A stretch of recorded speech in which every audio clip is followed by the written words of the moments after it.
All right, time now for Can't Take the Heat, built by the Home Depot. So many of you just coming back to college football here in week one have quickly realized that, Texas and Oklahoma are in the SEC. You got Oregon, Washington, the Big Ten. A lot of moving pieces, players in different spots as well. And Nick Saban is also now gone, like we just mentioned on the College Game Day desk. Yeah. So who is the face of college football in 2024?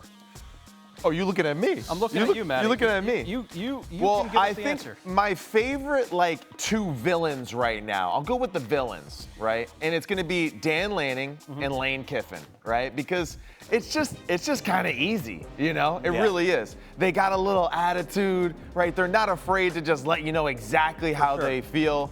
And I love that. So I think it's a great aspect because one's in the SEC, right? And the other one's in the Big Ten. Those are the two best conferences in football right now. And I feel like those two guys will always keep, us entertained with not only what we see between the lines, but what we see outside of them as well. What do you think, Scoop? I would have loved to say Kirby Smart, but he's not really much of a personality when it comes down to sound bites. So Right? you need a personality to have So a face, if I'm going to go with personality, I'm going to go with the guy who on Thursday night had over 4 million people tune into his game.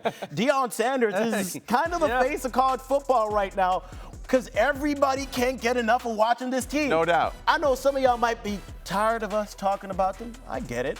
But listen, it's like junk food. You know it's bad. Yeah. You know you shouldn't be eating it. You shouldn't be picking it up. But when you do take a bite, it tastes so good. So I'm going to go with Deion being one of the faces of college football, but then you can't forget He's the most confusing face, though, too, because they're probably going to have a 500 record this year. And that was going to be my next point. They're going to start losing. And once you start losing, the attention is going to go off a little bit. But right now, he is the current face of college football because we're all going to watch, whether you like it or not. Yeah. No doubt. We also did see Sark and Ryan Day there. They certainly have cases for their teams to be face programs of college football going forward.